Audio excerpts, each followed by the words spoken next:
You are not on your way to trouble. You're not on your way to collapse. You're not on your way to things going badly. You're already there. You liquor stocks as Jim Beam halts output. What? You are already in the middle of it.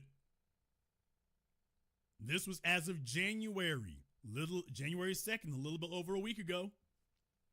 I mean, right after New Year's, people. Right after the new year. Neiman Marcus, Saks Global files for bankruptcy. Jim Beam says we're halting output. Yeah, they all waited till the beginning of the year and then dropped the hammer. Let me go. I want to read from this article here in Fortune because I want you all to see what they're talking about.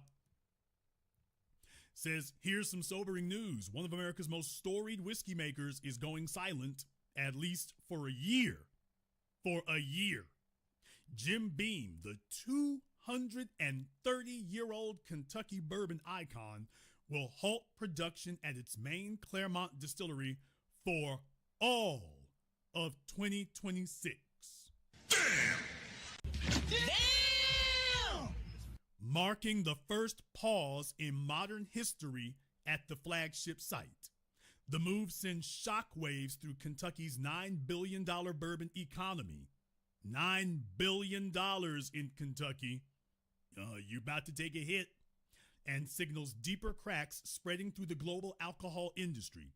The stoppage occurs at the same time as nearly $830 billion has been erased from the market value of the world's leading beer, wine, and spirits companies for over 4 years, according to Bloomberg Index. So they need to get this title straightened out. It says million up here, but it says billion down here. Over 4 years, according to the Bloomberg Index, a downturn is fueled by a potent mix of trade tensions, oversupply, shifting consumer habits. Who are the consumers? Shifting consumer habits and mounting health concerns. A sector once viewed as recession-proof. You mean the baby boomers and whatnot? The baby boomers and whatnot. Yeah, they were able to get drunk as a skunk. They were able to get drunk as a skunk back then. Your old granddaddy, your uncle, they could afford to do that. You can't afford to do that. You see, the job had to keep them. Outsourcing wasn't a threat. Outsourcing them wasn't an option. For you, they're looking for reasons to get rid of you. What if people are simply choosing to drink less? So they go on down here, and I want to skip down to this part here. For Kentucky distillers who rely on long-term export contracts, the sudden market freeze from the tariff war was devastating. Bourbon ages slowly. Barrels filled years ago can't be easily rerouted to new buyers. Instead, they simply piled up, where they are now sitting on a record 16.1 million aging barrels. For those of you who don't know how spirits are made or how bourbon is made and liquors are made like that, Jim Beam, Jack Daniels, and whatnot, the whiskeys, they have something called the aging house. You should go look up the documentaries on these things. They're rather fascinating, but they put them in these wooden barrels because the wooden barrels, of course, if they're made of maple or whatever, they soak up the flavor and whatnot from the wooden barrels, and they put them in these big wooden silos they call the aging houses. And they sit there. In some cases, they'll sit there in the aging houses for years. But eventually, when they reach their potency, they're supposed to leave the aging houses and go get bottled. The problem is, if people are canceling contracts, there's nowhere to bottle them to send them to, because nobody stores stuff anymore. At least companies don't want to store things anymore. They want just-in-time distribution, what they call it, which means they want to minimize their warehousing because they're trying to cut costs as much as they can. Now that you have entire industries that don't warehouse things, they just do just-in-time distribution, well, they've now strangled their ability to store these things. For nearly 2 decades, they say, distillers scaled up aggressively, betting that global demand would keep climbing well into the 2030s. Did they actually look at the customer base to see whether or not that was true? Did they actually check on that to see if that was true? Or did they just sit up here and say that, well, it's going to keep going up because you need it to keep going up? Did they do that because they did a market analysis that showed, yeah, this is going to keep, the party's going to keep going on? Or did they say this because they needed to say it to keep shareholders happy, to keep lenders continuing to give money? Somebody said that America used to make products and services. Now America just makes bubbles. It was a bourbon gold rush of sorts, but bourbon's long aging cycle, often 6 to 10 years, turned the excitement around expansion into a liability. Jim Beam's parent company, Suntory Global Spirits, now faces both excess inventory and weaker demand, forcing the one-year halt at its main U.S. site. Nearly 1,500 Kentucky jobs are tied to operations at that Claremont facility. The company says layoffs aren't planned. Wanna bet? Lie. Tours, bottling, and storage will continue while production will shift to smaller sites. Diageo has also reduced whiskey production in Kentucky, Tennessee, and Texas. Oversupply is industry-wide. Now, why is that? Are drinking habits really changing? 830 million gone and counting. Okay, they need to choose a number and stick with it. The short answer is yes. In a recent Gallup poll, research shows that drinking is at a record low. Could it be that Gen X and Gen Z did not want to be like their parents?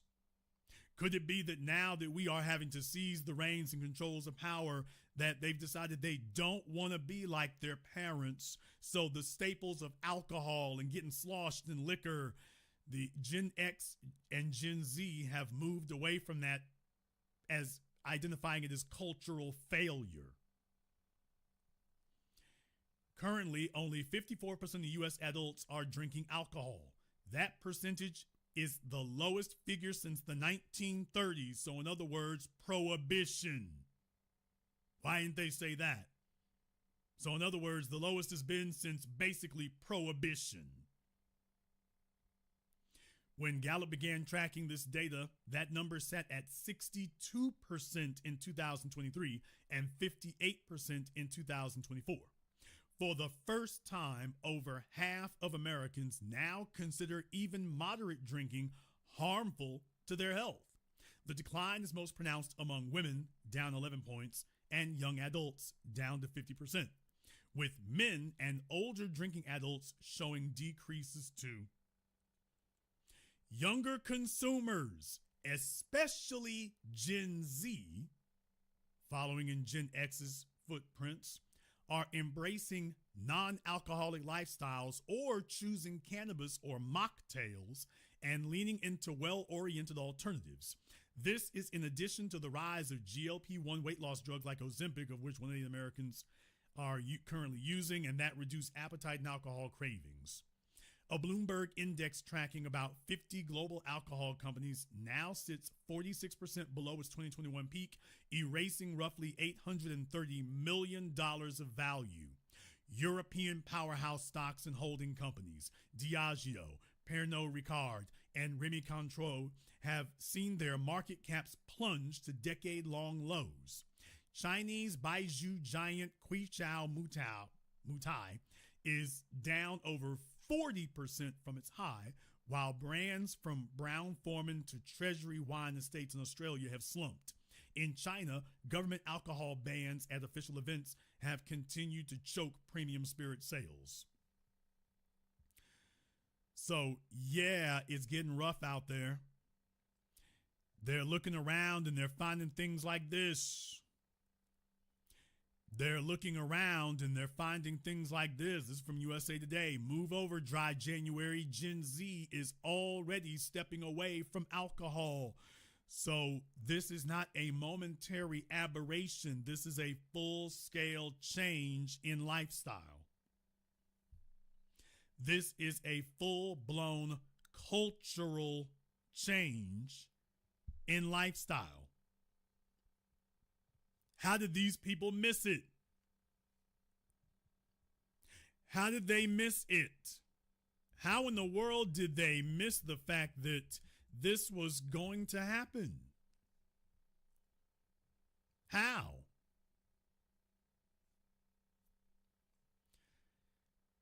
It goes beyond that, though, folks.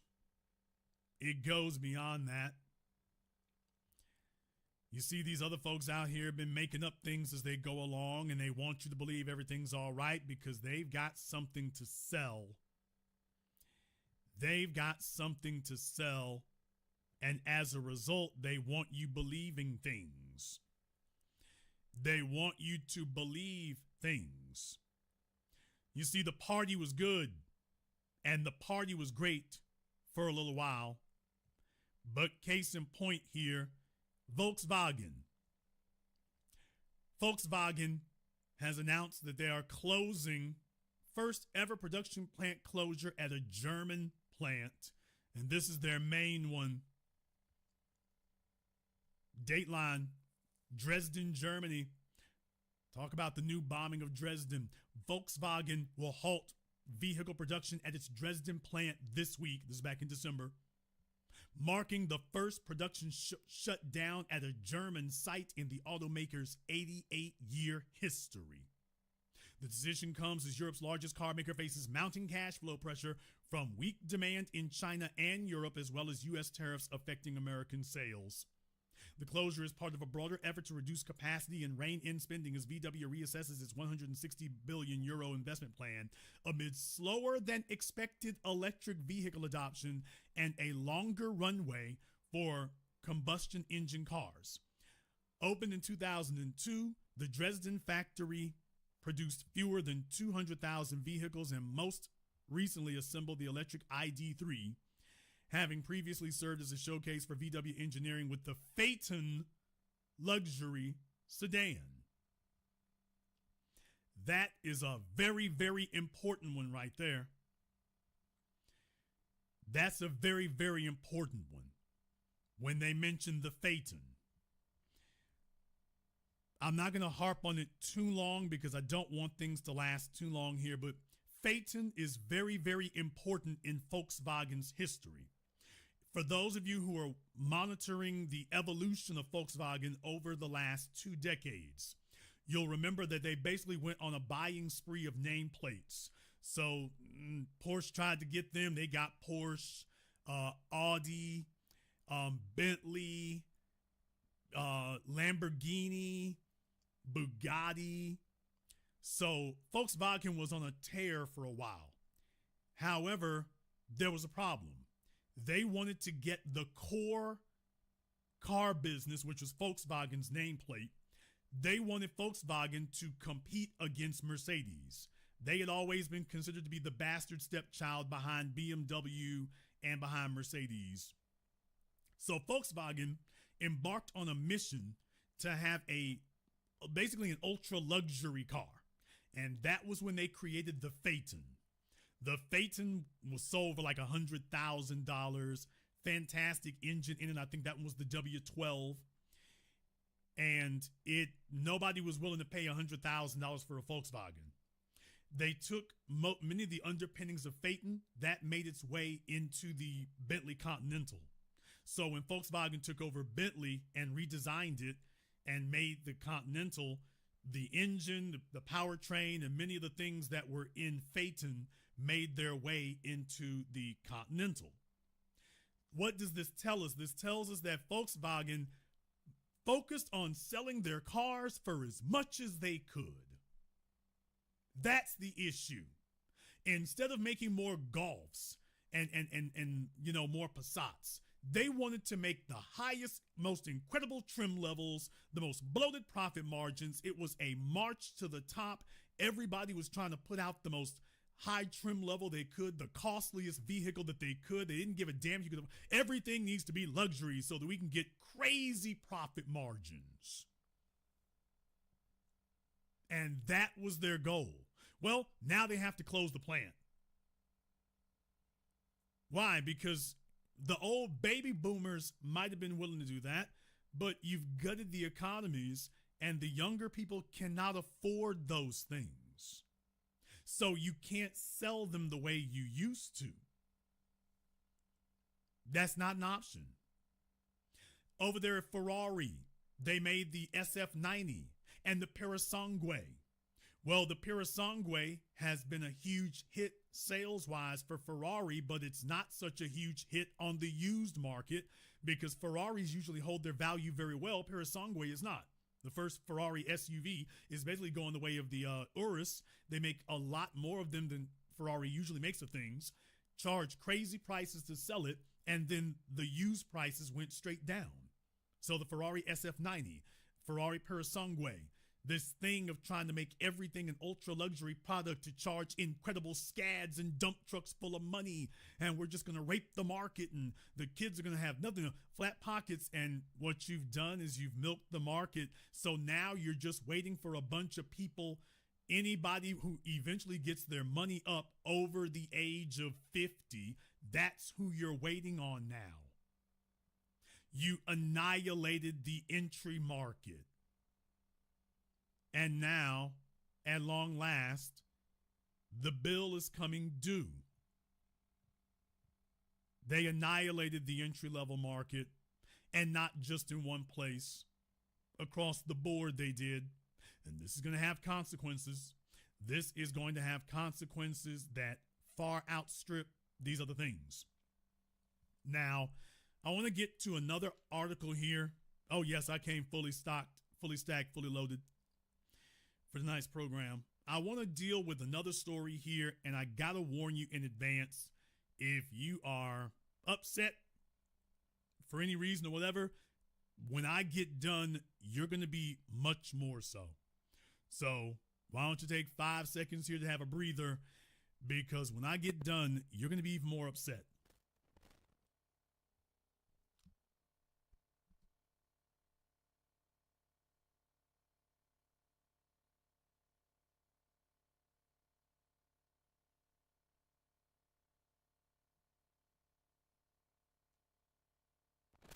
There's an article from the Wall Street Journal. This is an article from the Wall Street Journal. And you can pretty much see it all here. Let me go ahead and blow this up so you all can read this a little bit better. It says, baby boomers and older Americans have spent decades amassing one of the largest concentrations of private wealth in history.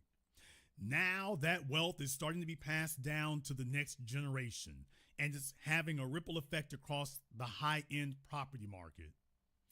Over the next decade, roughly 1.2 million individuals with net worths of $5 million or more are projected to pass down more than $38 trillion globally, according to a new report from brokerage Coldwell Banker Global Luxury, reviewed exclusively by the Wall Street Journal. Real estate is poised to play a significant role in the great wealth transfer. Gen Xers and millennials are set to inherit $4.6 trillion in global real estate over the next 10 years. Lie. That is a lie. That is not going to happen. This is a lie that the media keeps bandying around because they want you to just hang in there, hang in there, hang in there. Trust us, things are going to get better. Hang in there. They are lying. These are outright lies. This is false. This is not going to happen. They've been talking about this now for 10 years. It isn't occurring because it can't occur. And I'll explain to you why here. I'm going to give you a textbook study here in just a few moments. According to the report, which incorporated data from research firms Altrada and Cerulli Associates, nearly 2.4 trillion of that is property located in the U.S. Lies. It isn't a new phenomenon for well-off parents to give children a helping hand in securing a first home. Well-off parents. How many of you got parents who gave you your down payment for your house? So that's the garbage they're talking about here. So about 2 or 5% of people. These articles are science fiction. But at the high end of the market, oh yeah, you mean like Volkswagen and the Phaeton? Everything is focused on how do you squeeze the, quote, wealthy. Never mind the fact that the next generation is not wealthy because you squandered the wealth. At the high end of the market, agents say more parents aren't waiting for kids to inherit their wealth. They're buying them luxury properties sooner. So they're talking about the Elon Musks. They're not talking about anybody with $1 million. They're just talking about the super ultra wealthy who buy houses the way you buy shoes. It's reshaping the definition of luxury real estate. Okay, I've had enough of that. So, well, what do you know, folks? The good times are here and everything's going great. And don't worry about it. It's all good. It's all fine. And if you do have a problem with something, well, then that's your damn problem here. That's just your damn problem. Well, folks, I need to read an article for you here. I came across this one incidentally, actually. Came across it incidentally. But it's really going to be required reading. So I want you to lock in here for a few moments. It'll be a little sobering. It'll be a little sobering, but you need to see this. This is giving you a heads up about something here. Never mind the video on the screen. From the New York Post, Gene Hackman's longtime Santa Fe compound hits the market for $6.3 million. 1 year after he and his wife were found dead at the home. What? I want you all to listen to what this has to say here. Actor Gene Hackman's longtime, by the way, for some of you might be younger, Gene Hackman, he was in the Superman movies, Crimson Tide. So longtime historic Hollywood actor.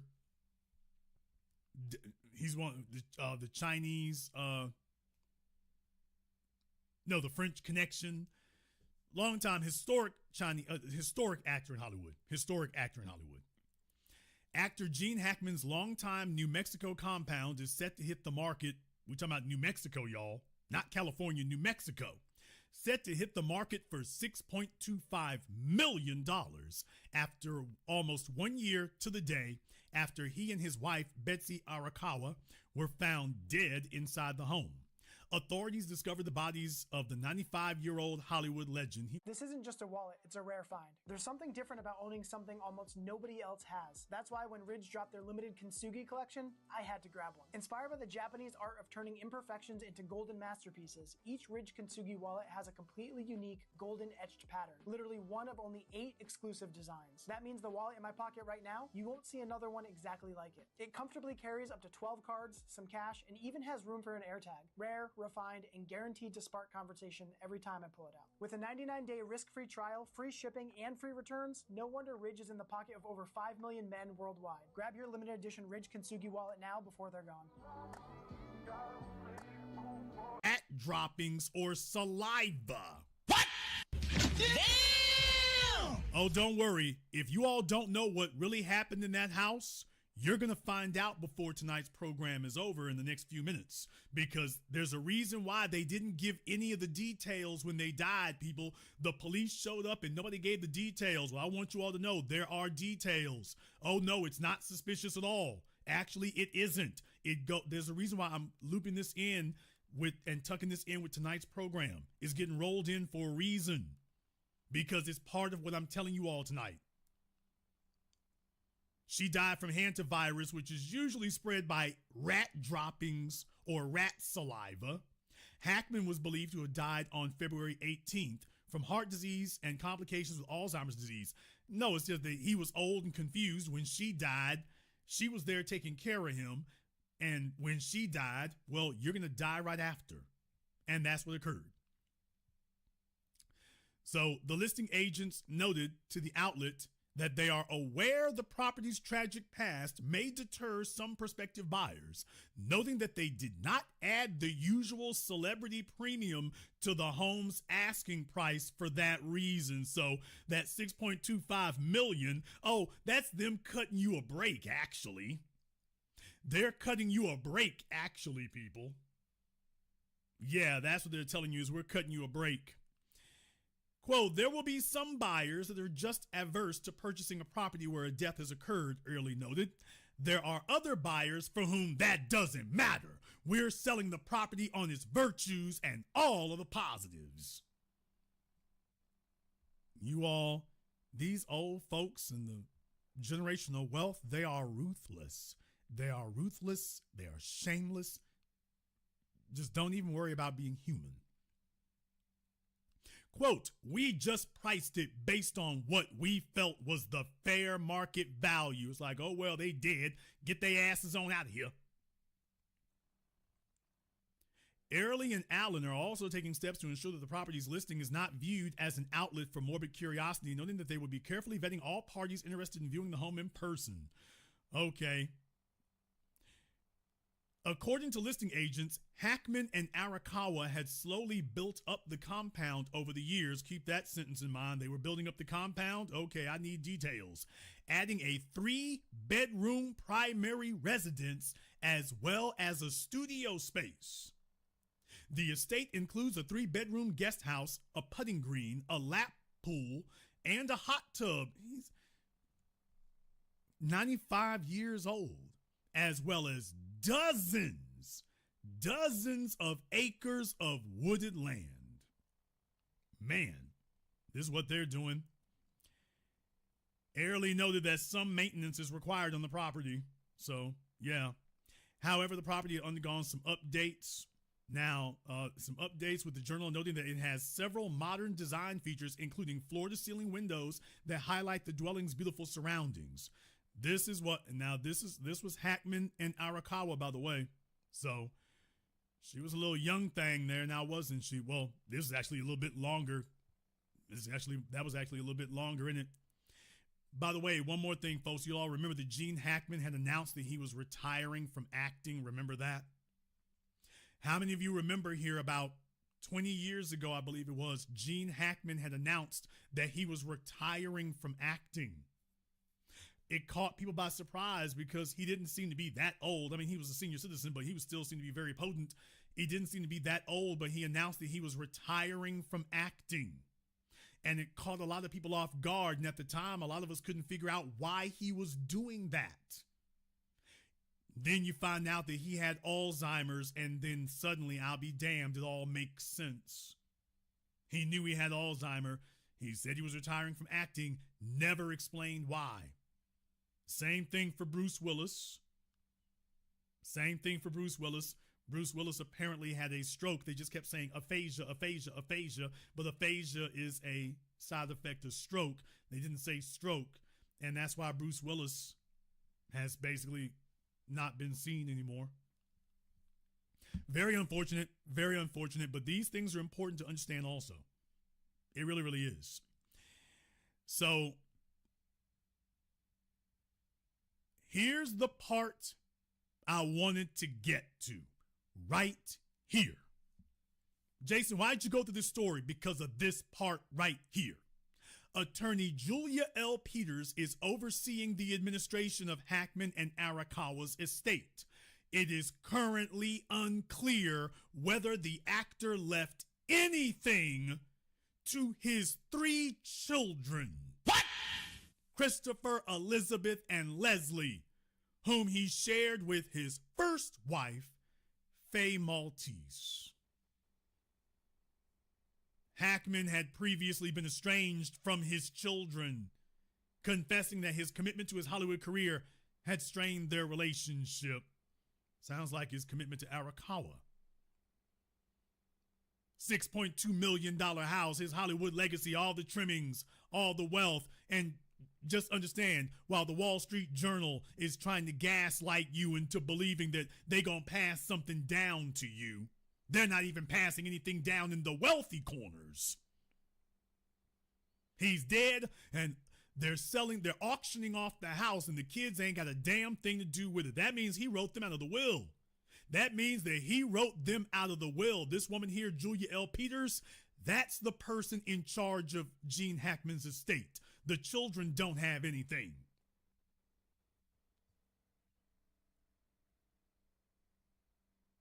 While they're telling you that they're going to pass down trillions of dollars to you.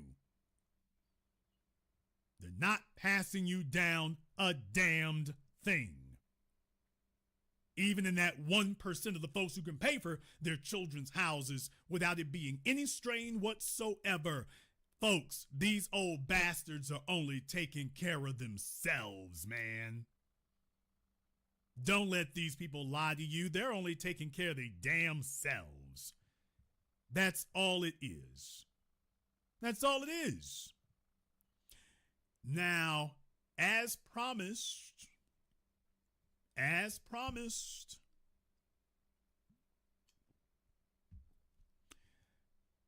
Jason, what happened inside Gene Hackman's house? This is what happened. From Realtor.com, police photos taken inside Gene Hackman and Betsy Arakawa's $4 million home show it filled with clutter and garbage. There's Gene Hackman and there's her. So back when she was a lot younger, she was Instagram ready back then. So old Gene Hackman, I'm a big man in Hollywood. I'm a legend. We got the nice suits. He shows up at the NBA games.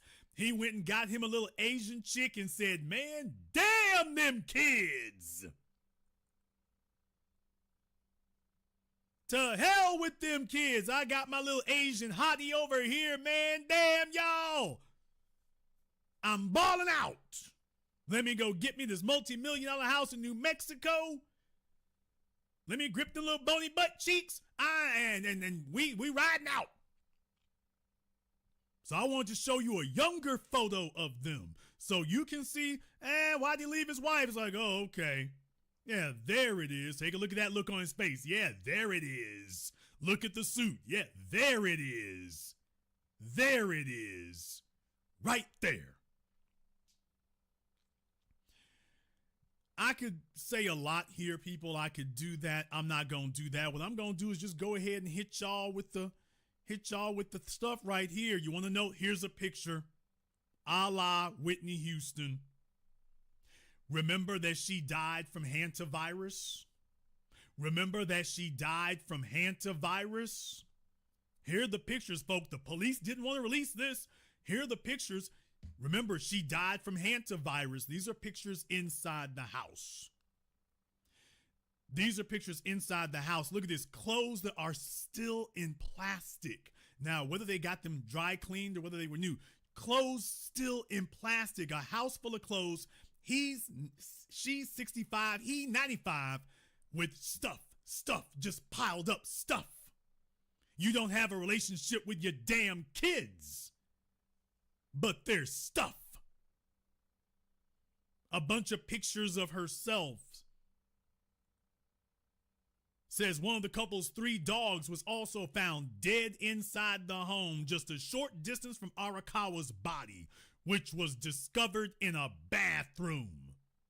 She didn't even call the ambulance or anything, folks. Didn't even call an ambulance. In the weeks since their deaths, new details about their living situation, wow, isn't that a charitable way of putting it, have been brought to light by the Santa Fe Sheriff's Department and the New Mexico Department of Public Health, which revealed in a report made on March 5th that several structures on the couple's property had contained evidence of a rodent infestation. Several structures. Not one, several. The records, which were obtained by CNN, stated that inspectors had found rodent feces in 3 garages. While most of you here, your parents aren't going to pass you down 1 garage, they had 3. 2 casitas and 3 sheds. This was a 95-year-old man and his 65-year-old wife. What the hell do they need with 3 garages, 2 casitas, and 3 sheds, people? What's he doing with that? He doesn't even know what his name is anymore. While the property's 3 detached garages were found to contain 1 live rodent, a dead rodent, and a rodent nest. Signs of a rodent infestation were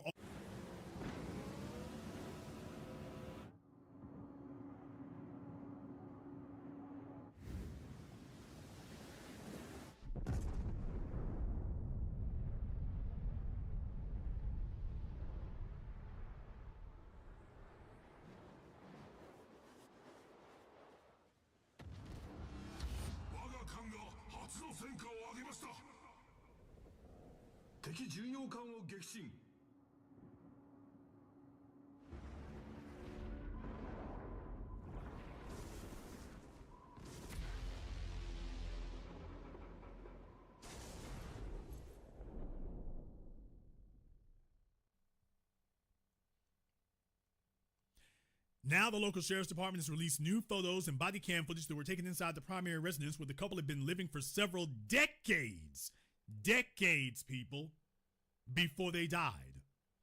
Though the home was found to have no evidence of rodent activity, the images reveal that the abode was filled with the couple's personal items. While some rooms were piled high with boxes and clutter, some of which had been stacked on top of a large dog crate. According to the New York Post, Hackman's daughters, Elizabeth and Leslie, had told authorities during a March 5th interview that their father and his wife were, quote, very private and, quote, did not allow maids or cleaners into their home. They didn't allow the children in either. The outlet also revealed that Arakawa had raised concerns about her husband's health shortly before he died, with police reporting that she had sent an email canceling an appointment out of fears that Hackman might be contagious. Okay. This is what they say. They found a COVID rapid test, medication. These are their biohazard stickers. More medications. And she's like, oh, we don't want him to go to a doctor's appointment here. Okay. All right. So Arakawa kept him there. So she rode all the way out. She rode all the way out, didn't she? By the way, more pictures, folks. If it looks like Whitney Houston, this is what happens. These people get fabulously wealthy and they turn fabulously degenerate. They just get piled up with stuff and stuff. They go into a psychosis. From the fashion retailer Guilt, yeah, from a couple of people who had none. They had none. Remember, they had renovations done on the house and floor-to-ceiling windows and all this stuff built up. I mean, just stacked to the brim with stuff and stuff and stuff. The kitchen appeared fully stocked. Yeah. Yeah. So they can look out into the woods. He can't even go out there. Okay, the kitchen was filled with groceries. Bon appetit. Bon appetit. There's the house. There's the outside. You can't freaking take it with you. You can't take it with you. But by the way, yeah, that's what they did.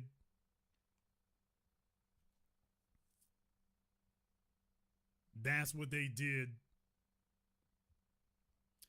So I wanted you all to see that there so that you could see the face of it that they claim is going to pass something down. And I just showed you what the hell it is. And the reason I'm bringing this up because most of you in here, you don't know anybody who's passing down anything of any significance. That's the issue. If your folks already make $10 million, what the hell do they need to give you money down payment for a house for? They've already made sure you got into your Ivy League schools with your bullcrap MBA degree. You're already set. For those of you who actually do need it, for those of you who actually do need that kind of a leg up, neither you nor anybody you know is in line to receive anything. As a matter of fact, these old bastards are going to hold on to it till they're gone.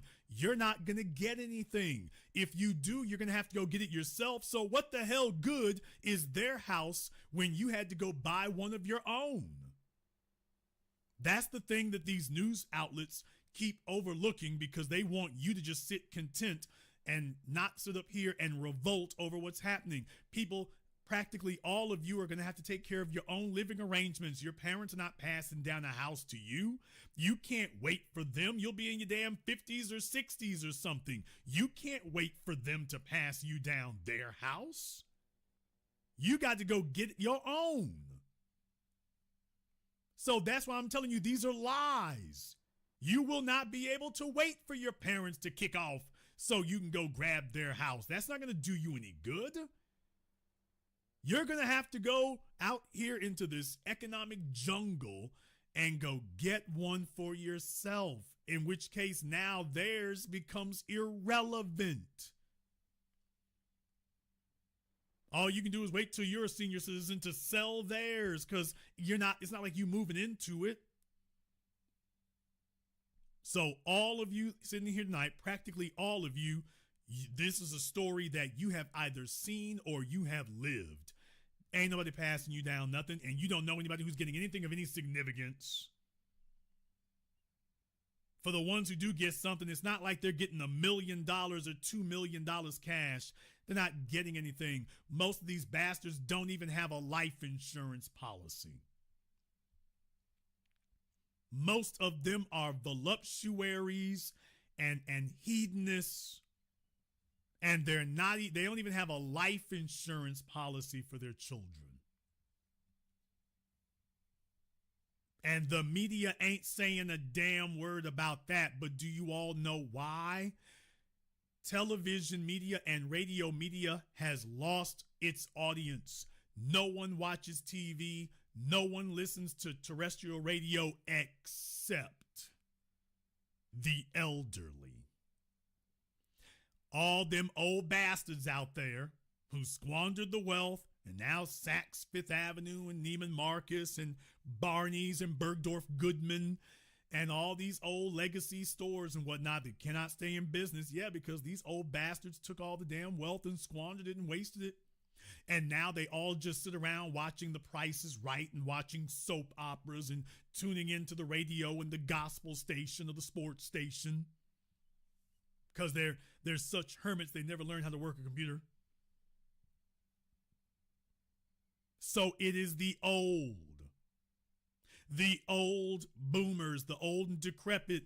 They're the ones watching CNN on TV, CBS on TV. So these news outlets are not going to tell these old funky bastards about they musty funky asses. That's their audience. Just like television doesn't tell females about their failures and foibles. Hello, Oprah. They don't tell these old bastards about their failures. Because that should be what the news is talking about from the moment it signs on to the moment it leaves. They are single-handedly responsible for screwing up the world. The old folk are single-handedly responsible. But you see, if you start talking about the root causes of these issues, you'd have to talk about they old asses. And these networks on life support, that's their only audience. And do understand me, if you do start telling these old bastards about themselves, they'll be stupid enough and ignorant. They'll play stupid and dumb right until you do that. Then all of a sudden, that old bastard finds a remote control and starts changing the channel. So they couldn't change anything else about their lives, but if you say something they don't like, they're going to change the channel. Now, that they will do. Anybody who's been to a senior citizens home, or any of my nurses in here, for my nurses who are in here, let me get the, I don't know, the hospital emoji. Let me get the hospital emoji from my nurses in here. Anybody who's been to a senior citizen home, anybody who works in nursing, especially with the elderly, you know damn well they act stupid and goofy and they're staring at the damn ceiling and they're obstinate and stubborn right up until you say something they don't like. Then this old bastard gets real lucid real quick. Isn't it amazing? They're just stupid and brainless and helpless right up until you do something they don't like. And don't like means something they're not in control of. Right up until then. Then all of a sudden, they become this little old elderly scholar and they're argumentative and they want to tell you what it is. And it's like, I thought you weren't aware of what was happening. I thought you couldn't tell what was going on. You haven't been helping me to take care of you. You haven't been helping yourself. I thought you were unaware of what was going on. Yeah, right up until you do something they don't like, then all of a sudden you see how clear-minded they are. That's when you realize, oh, that's a game. That's a damn game. See, old folks, they're not strong enough to try to boss up on you physically. Elderly people can't boss up on you physically. So as they get older, they can't really use that one. So they got to try something else. And so then it becomes about either playing stupid or being stubborn. But just as soon as you do something they don't like, then you realize, this old heifer over here, no, she's more with it than she lets on. Okay, but then I'm telling you all, if you go digging back through the crates, and go check them out when they were in their 40s or 50s, you realize, damn, they were like this the whole time. They didn't get old and become obnoxious and difficult. You've been an old, conceited, narcissistic, obnoxious ass your whole damn life. Giving them money only weaponized them even more.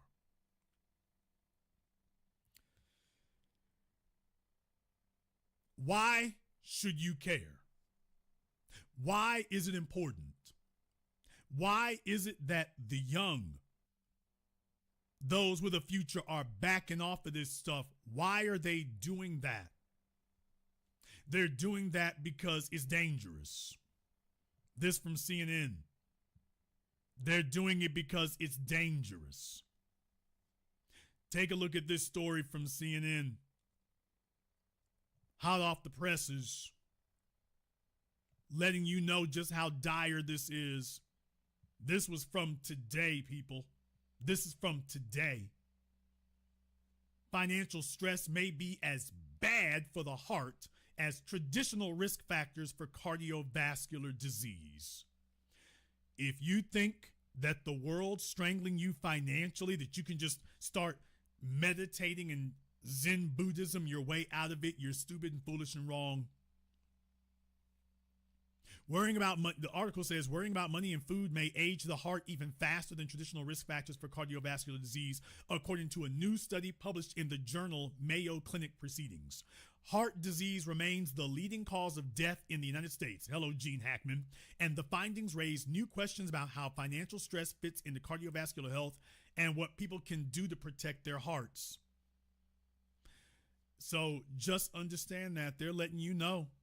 Dr. Lena Wayne, the researchers analyzed data from over 280,000 adults who had completed detailed surveys about the social and economic factors in their lives and underwent clinical evaluations of their cardiovascular health. Instead of just looking at whether people developed heart disease, the team focused on a concept called cardiovascular age, which reflects how old a person's heart and blood vessels look biologically compared with what one would expect for their actual age. They found that people who reported higher levels of financial stress and food insecurity tended to have evidence of more advanced cardiovascular aging, even after accounting for traditional medical risk factors. In other words, two people of the same chronological age and with the same clinical risk profiles could have hearts that aged at different rates, depending on how much financial strain they were under. While the study does not prove that financial stress directly causes accelerated heart aging. We all know it does. It strongly suggests that the economic strain can affect not only mental well-being, but also cardiovascular health.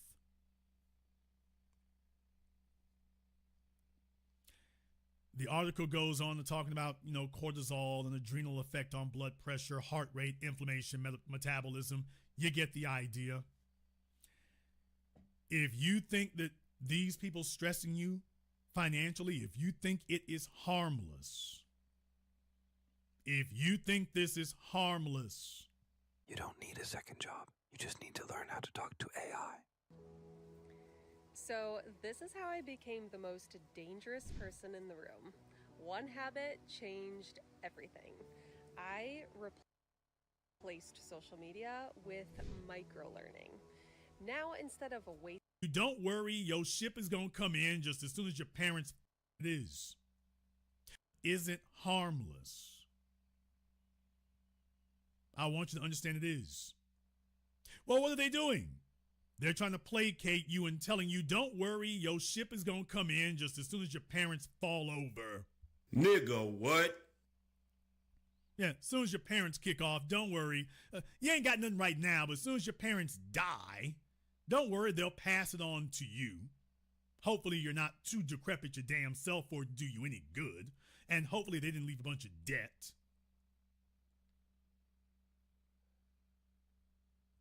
But then again, on top of that, they're here to gaslight you. This in from the New York Post as well. Oh man, folks. Well, what are they telling you? The bigger your house is, the more miserable you are. Even if you live in a castle, you'll say it's not Windsor Castle. Well, that's interesting because that worked out just fine for Gene Hackman and his wife, didn't it? So this is what they're telling all of you. They're telling you to want less. They didn't say a damn thing about this to the boomers. They didn't say a damn thing about this to anybody else. Now that you're saying, hey, where'd the wealth go? People, when your parents were coming up, all they saw were magazine articles about getting a newer house, a bigger house, a finer house. That was all they had. Nobody was telling them to downsize a damn thing. Today, you get on YouTube and everybody's telling you about a damn tiny house, a shipping container house, how to turn a shed into a house, living in an ADU out back behind the real house. How the hell are you going to raise a family in an ADU? How are you going to raise a family in a shipping container? How the hell are you going to raise a family in a tiny house, 300 square feet? Your parents and grandparents had houses in Los Angeles, houses with actual bedrooms and a front yard and a backyard, and everyone is telling you about what you won't have. Unless you can go buy this shed over here. And oh yeah, one more thing. This shed is going to cost you 75% of what a house would cost you. So you can't even get the shed or the tiny house at any real discount. You just get less space. They're telling you, you need to downsize. Yeah, you need to live in an RV. You need to live in a van life, RV life, car life. SUV life. How the hell do you raise a family in an SUV? Your parents did not have to think about that, and yet the news media is conspiring to say this is what we want you to normalize. Your parents, oh, those big ass houses, that was for them. Oh, no, not for you.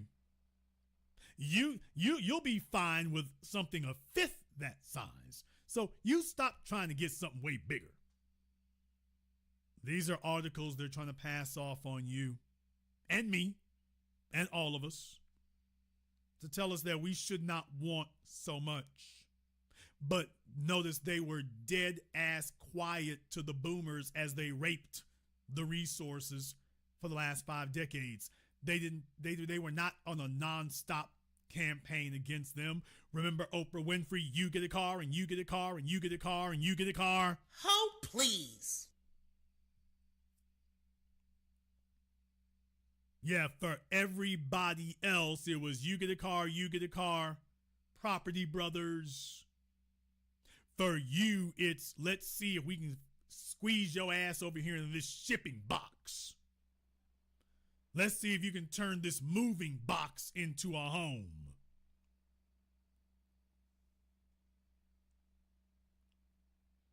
I know I hit you all with a lot here in the last hour, but it was essential as we start off the new year here. I am going to say something to you all that I said on my last Patreon. I usually don't mix these things, but I'm going to say something to you all that I said on my last Patreon. If you're not members of my Patreon, the link is in the description. If you choose, I told them that 2026, I need you to make a commitment. You've been bull jiving, you've been playing around, you've been messing around. I want you to make a commitment that 2026, you are going to commit to make 2026 the hardest year of your life. What? Damn! I want you to commit to make 2026 the hardest year of your life. Don't think about 2027. Don't think about 2028. Just 2026 in and of itself, by itself. I want you to dig in. I want you to work more hours. I want you to invest in yourself. I want you to live lean, no extra spending, no nothing. You need to hunker down and put as much investment into yourself as you can. You need to have this be the hardest working year that you've ever had. It needs to be nothing but eat, sleep, work, repeat. These old bastards stole your inheritances. They stole your inheritance. They stole your wealth. They don't have it. And they're the ones who run the corporate media. The corporate media is telling you, yep, ain't nothing wrong. Now you're sitting around looking for the comfort, and you hear these phrases like you will own nothing and be happy. People, do you realize that's across the damn board? Let me explain something to you. Right now, the car industry, which is why I showed you what was happening over there at Volkswagen, the car industry is run by whom? The baby boomers. Take a look at who runs General Motors, Mary Barra and Mark Royce. Go take a look at them. And what are they doing? They're putting out a bunch of overpriced vehicles at the very top of the market. Terrible, raggedy, defective, recalls everywhere. Toyota, no better. Recalls everywhere for Toyota now. But everybody wants to charge $100,000 for a car. For a car that is expected to last for 36 months. That's what they want to do. 36 months. So you're going to pay more for a car that's ever cost, and you're going to get less than you've ever gotten. You're going to pay more for a car than you've ever paid, and you're going to get less than you've ever gotten. Now, that's not accidental. That's not accidental when that happens. This is a deliberate effort here. No one has protected you. The old bastards of the civil rights generation and the baby boomer generation, they only concern themselves with getting a job at the plant. They only concern themselves with getting a job at the plant. That was all they wanted to do. Well, this is the result. You see, they were supposed to safeguard those jobs and everything so that they would be passed down to you as it had been passed down to them. It's no accident that across the board, they're not passing anything. That's not an accident. It doesn't matter what company you look at. How is it that all of them were straight and they had real pensions, not this 401k crap? Go take a look at what a car costs them, what a house costs them, what education costs them. College education was damn near free for them. Same college, same degree, damn near free. Not for you. The cars. They didn't do anything to keep these companies in check. They didn't do anything to keep these companies in line. They didn't do anything to make sure that this would be your inheritance handed to you. For many of you, however, they cultivated you into brainless, stupid, brain-dead slaves. You sit up here, they've left nothing for your ass, and you are the biggest cheerleader. Don't talk about my grandmama. They ain't good people. They ain't trying to... And then I say to you here again that you need to be aware. I say to you again here that you better be taking care of things, and you better see the world as it really is. Being some head in the clouds idiot out there living in denial, just understand something. There's a reason why I wanted to bring that to you from CNN, because this situation that they have put you in will kill you. You are having to work harder and work more hours and do more. The so-called gig economy. What the hell? In the chat room, whoever E. Mead is, I'm so glad you said that. Let me go ahead and get E. Mead up here. Whoever you are there, we're going to go ahead and get you here on Zoom. So E. Mead does not need to comment in the chat room anymore. We're going to go ahead and get you up on Zoom, and you can explain to all of us what we have wrong. So glad that you have decided to weigh in. Of course, that's exactly what we need on a Friday night. So glad that you decided to weigh in, and you're going to educate all of us about what we got wrong and what it is that we all don't see here. So very, very important we get that. So let me go ahead and get the Zoom link up here for you. And then you'll go ahead and you'll be able to weigh in on this as much as you want to. So here's the Zoom link. And you got 2 minutes to be on Zoom for us. You got 2 minutes to be on Zoom for us here. By the way, if I have any of my nurses at the methadone clinic or whatever for my crackhead mod. What? Damn! You know, just in case, if any of you know how to use Narcan or something, my crackhead mod has been drifting in and out of consciousness. So they've been drifting in and out of consciousness. So I might need a couple of nurses to be able to help rehabilitate them. Sometimes they hit the pipe and then they fall over on their keyboard. So I might need a couple of nurses to email me so I can have you on call during programs like this. In any case, E. Mead has 2 minutes here.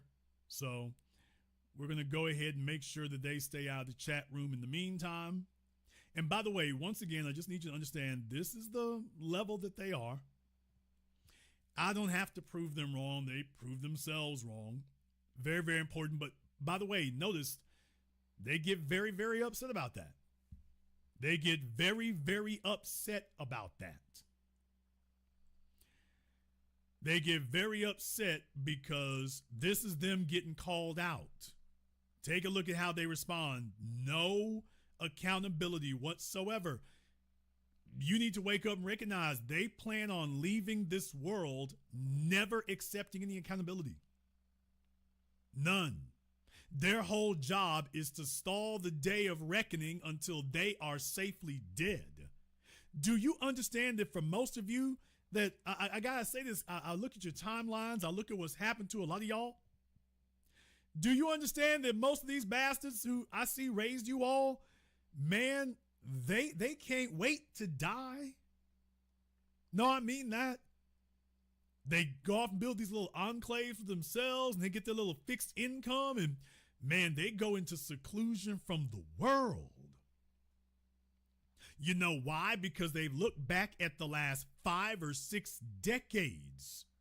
They've looked back at the last 5 or 6 decades of sin, crimes, grievances, knowing full well that they are guilty as hell. They're not ignorant about it. They know damn well. It's like, oh, if there's a hell, you're going to roast in it. But they don't want to face you either. So if you would be really honest about the situation and really honest about the circumstances, you realize they don't really want to face you. They don't really want to face you. Their entire life right now is consumed with avoiding accountability. This is why they go to these churches where the pastor, pimp, preacher talks about everything except what's in the Bible. He will not talk about sin. He will not talk about the 10 Commandments. He will not talk about selfishness. Everything is faith without works is dead, and faith without works is dead, and faith without works is dead. These old bastards know what the hell they're doing. They choose churches that talk about everything except their sins, when you literally cannot look at the society and see anything except what they've messed up and what they've sinned. If I were wrong, you'd be able to point out where every lie and every inconsistency was. You can't do that. Gene Hackman was part of that baby boomer generation there, so he was from the free love generation, folks. Woodstock.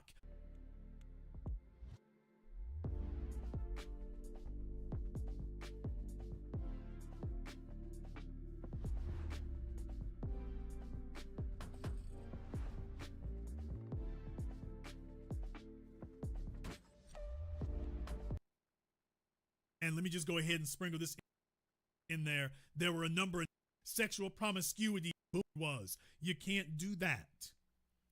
Gene Hackman was part of that baby boomer generation there, so he was from the free love generation, folks.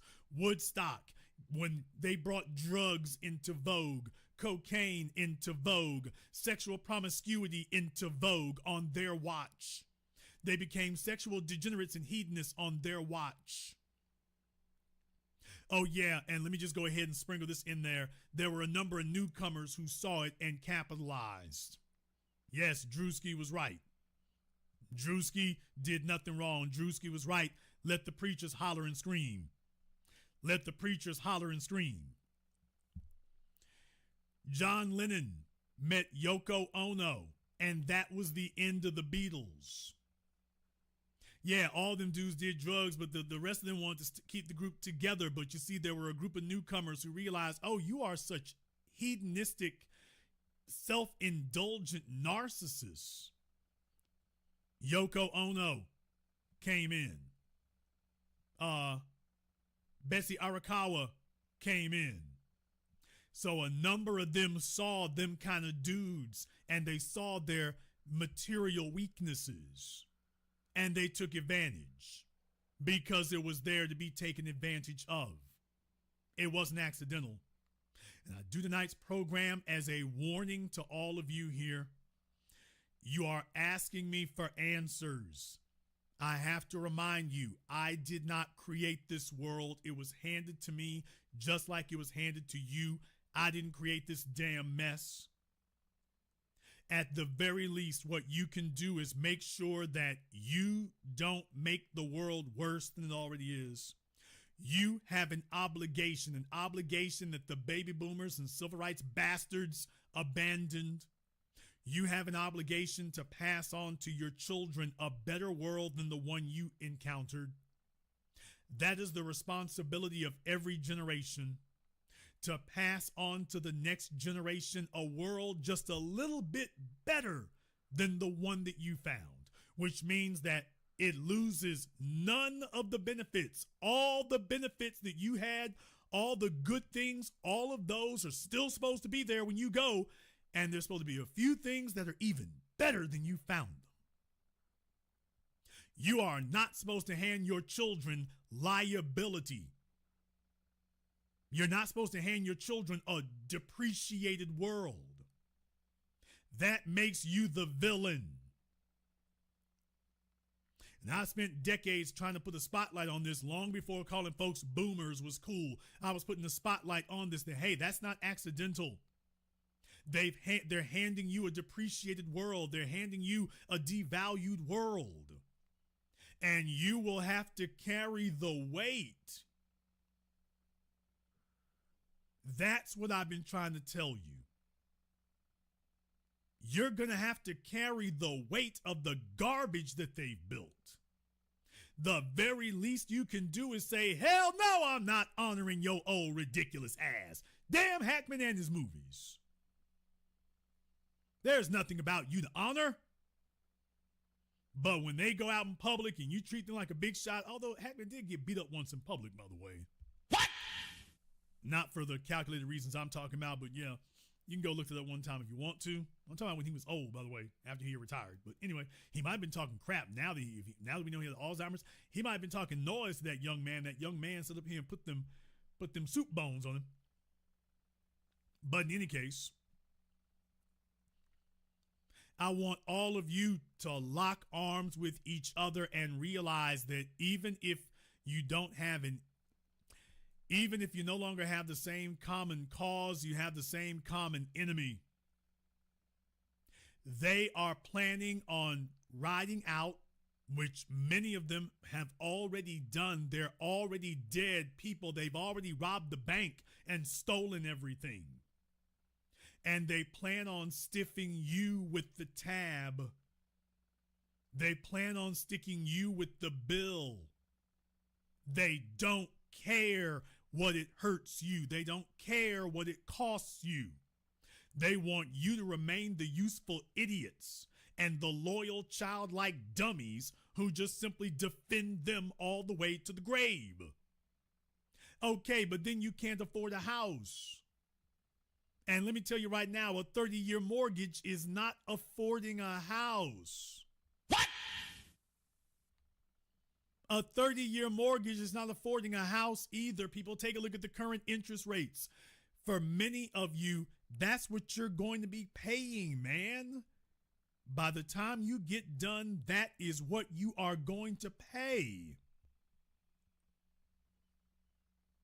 I need everybody in here to understand something here. If you are paying $2,500 a month, if your mortgage is $2,500 a month and you say, well, I live in a place where the rent is $2,500 a month, so I might as well buy a house. Do you realize that with the current interest rates, hell, not even that, as a matter of fact, that's inaccurate. $1,800 a month, because I was putting these numbers together before. With the current interest rates, if you're paying anywhere around $1,800 to $2,000 a month,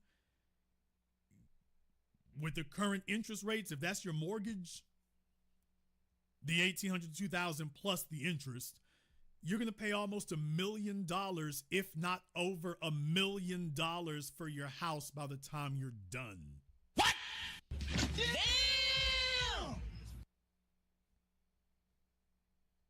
Folks, and when you add everything together, if your payment comes out to over $2,000 a month, you're going to pay $1 million by the time it's over. Over $1 million with no one explaining that to you. What that means is you better be in love with that house. And what are you finding out now? A bunch of people, they want to leave the house they're in just like their parents were able to leave the houses they were in. Oh, but you can't do it because the housing market is so jacked up that there's nowhere for you to go. If you leave the house you're in, the house you're in is overpriced. And if you leave, you might not be able to get another house at all. This isn't the world that your parents had. Your parents didn't have jobs that stroked them out. Your parents didn't have STDs all over the damn place. At least they could have a side chick and didn't have to use rubbers until they all became such dog-like degenerates. They started creating new STDs. That tells you just what a bunch of hedonistic dogs they were. No, I'm not being disrespectful. I'm being anatomically correct. I'm just reading the news. If it hurts your feelings, that's because you're a lap dog to them. I'm not with you. Folks, drugs didn't used to kill you. Cocaine didn't used to kill you. Heroin didn't used to kill you. You go take a look at opioids, opium. Those things didn't used to kill you. Now they do. Sex didn't used to kill you. Maybe it would make you burn or itch, but it didn't used to kill you. Now it can kill you. You want to talk about a worse world? Vices didn't used to kill you. Drugs didn't used to kill you. Alcohol didn't used to kill you. Fast food didn't used to kill you. Sex didn't used to kill you. You could be irresponsible and you were in a very forgiving world. Now, all those things can kill you. All of them. And that's not even a comprehensive list. And what do those old bastards do on their watch? So hell no, Saks, and I love a good trip to Saks, but I understand most folks, man, that's not in the cards. Going to Saks and Neiman Marcus, what the hell? That's not in the damn cards. And you know what? It's a good thing. Saks, Neiman Marcus, Jim Beam, all these luxury things. Y'all got to pull back. You got to pull back, and if everybody else is not going to have some sense about it, you better have some sense about it. Do not let these people pressure you into squandering the little pennies you got. You need to be taking every dime you got and investing it in yourself. You don't need to be out here virtue signaling or wealth signaling because you don't have any. The wealth of the 21st century people is invisible. That's how wealth would be measured today. Wealth would be measured in status, but in invisible things. Let me go ahead and jump over here on Zoom right quick. We got Tony over here on Zoom. At least I'm looking for Tony here. By the way, everybody who's on Zoom, just make sure you have your camera and your microphone turned on. YouTube is not going to see you. The only person who'll see you is me.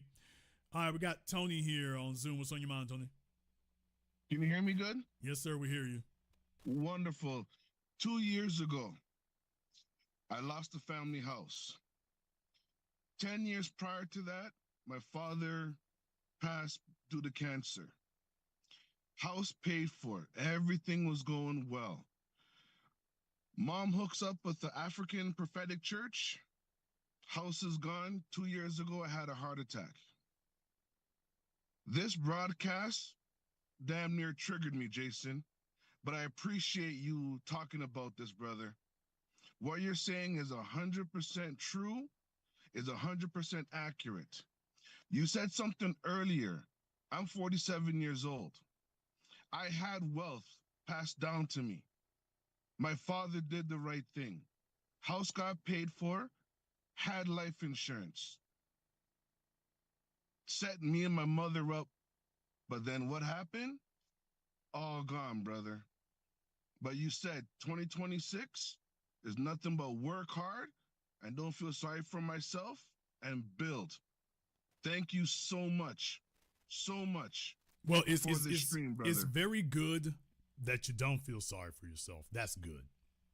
But if I may, it's still that this introduces issues, man, because sometimes we can be in a situation and it's traumatic and you value yourself not to repeat those mistakes, and you might go so extreme in the other direction, you meet yourself coming back without knowing that you're repeating some of these behaviors. So there's the real issue. Once these social diseases seep in, you got to be careful about not repeating it. Because if you do it, it'll look different. It won't be the same when you do it. Let me go ahead and go back to what you just talked about there, though. I want you all to understand that these old bastards, and that's right, that's going to be their names. They're the old bastards. Y'all notice that it's always about hoarding. It's about pets. It's about churches. Y'all notice that these motifs keep coming up. These cliches keep coming up. They leave everything to everyone else. So it isn't that they don't know that they have an asset. And it isn't that they don't know what they're supposed to do. I need you all to understand this and feel me with this next part. I need y'all to understand this and feel me. Because this is going to be a hard pill to swallow, but it's to your detriment if you don't. I see what's happened with so many of you, and I never project my experience or my upbringing on everybody else. I try to see y'all's objectively. Now, I know what the hell I'm seeing. Have you all considered that your parents didn't like you? Yes. What? Damn. Nigga, what? Nigga, what? Yes. Because it's one thing if somebody's trying to do something that they think is in your best interest, and then something went wrong. didn't turn out the way they expected it to? Yes. What was their intention at the beginning? Well, I'm trying to do something for my son Tony, and that's why I'm giving the house to the church. Nigga, please. Now explain what part of the game plan is helping Tony giving the house to the church. What part of the game plan to help your son is that? I need you all to understand. Let's see, my numbers dropped when I said that, but damn ya. I'm going to tell the damn truth. If it burns your ass, it burns it. Don't get mad at me. Go take it up with them old niggas. I'm going to lay it out straight. The great thing about being Jason Black is never having to say you're sorry. If it hurts your feelings, you're going to scream. I need you all to understand, when I see that kind of behavior right there, I call it for what it is. It sounds to me like you don't like your kids. Because you see, a parent's prime directive, their overriding directive, you're supposed to be obsessive about what the hell you passing on, what you're doing for them. That's supposed to be gauging everything against that. Everything you do is supposed to be waged against that. You're supposed to be making all your decisions about your life. You stop doing drugs. You stop wasting money. You stop hanging out with deadbeats. You start saving money. You stop squandering. You're supposed to kick into adult mode. And I'm taking a look and saying, by the way, these are old niggas. And didn't happen anywhere along the line. Nowhere along the line. So I just want you all to understand, and when I take a look at these things right here, when you all tell me those kind of stories, what that strikes me as is, oh, they don't like you. It's like, no, they don't give a damn about y'all. Okay, let me go a little bit further, Tony. Because by the way, now, I'm asking this for a reason, because the folks here don't see you, and I'm not going to put you out there like that. But I want to ask you something. Yeah. Both of your parents are black? Yes. From the Caribbean. Okay. Because your eyes kind of have that almond shape to them, but I know you don't have any, I know you don't have the Asians. I know you don't have the, there's a black folk there. I mean, we don't need to get into the phenotype, out of Africa up to Asia. So, but I'm just saying you have those. I'm wondering, does your dad have eyes like yours? Yes. What about your mom? No. Yeah. Yeah. Dad came from a better, my father came from a different part of town. Yeah. Well, mom came from the hood. Yeah, but here's my thing. Right. My thing is that you favor your father. Yes. Yeah. How many kids did your mama have? I'm the baby of 3. Are they all his? Nope. Uh-huh. You're the youngest. Yep. Yep. We've heard this story before about 1,000 times. So it's the dirty laundry, but we done heard this in here about 1,000 times. So the nigga she wanted to be with bailed out. My sister's dad. Go ahead. Yeah. She was number 2. The nigga. Oh, it was 3 dudes. Okay. It was 3. So when my dad met mom, she already had 2 kids. Yeah. With two pretty much two gangsters. There you go. Dad came from a different part of town, hardworking. Met mom, had a goal, and said, "Listen, we're going to Canada." So she was like, "Bye, bitches," and left Trinidad. Then they came up in 74 on his dime. In 79 on his dime. There's Yes. the thing about it though. She was never gonna leave because she couldn't leave. Nope. So she found Mr. Simptastic. He was in love. This might have been the first chick ever turned him out, because single moms, they work on being rock stars and porn stars. They go look for the little simp dude. She turns him out, and she's love bombing, and everything's sweet and everything's great, and she's a model citizen. Everything's fine right till he gets her to a better spot. And as soon as she gets things just a little bit clearer, she, oh, well, nigga, I got my green card. Damn you. Yeah, she been waiting a minute to tell you that. Did she ever marry him? Oh, yeah, she got married. They got married as soon as they came up. When they get divorced? They never got divorced. Dad was there the whole way through. I grew up with both of my parents, Jay. Jay, I'm 47. I don't have no children. Jay, I've never seen the back of a police car. Jay, my mom has never seen me drunk or high. Yeah. What did I do? What did I do? Because I did everything right. No, it's not you. It is not you. Your father was the guy she could get, not the one she wanted. Female nature ain't changed, people. It's not going to. Your mama's age does not change the fact that female nature rolls on regardless. Those were the dudes that she was excited by. Those are the dudes that made her feel cute and special.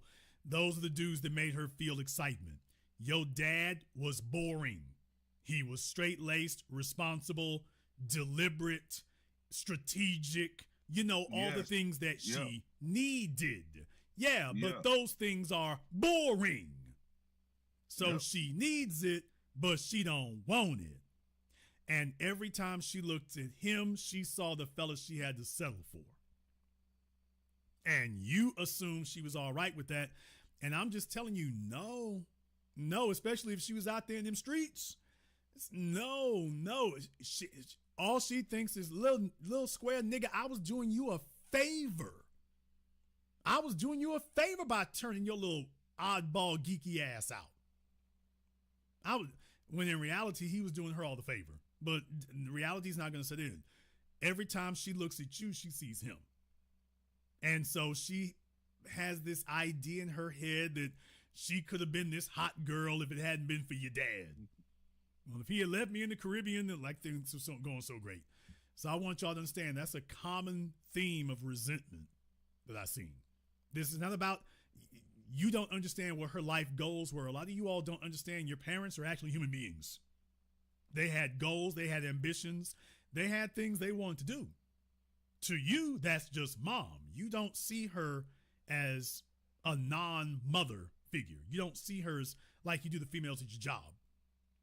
If you did, which is not possible for you to do, it's not even possible for you to do it because you can't do it. But if you could see her that way, you would see, oh, hell. Yeah, this person, the way she presents to you, that's not who she really is. While other business owners stress during sales season, I sleep easy. How? Camera Pro. When you're the market.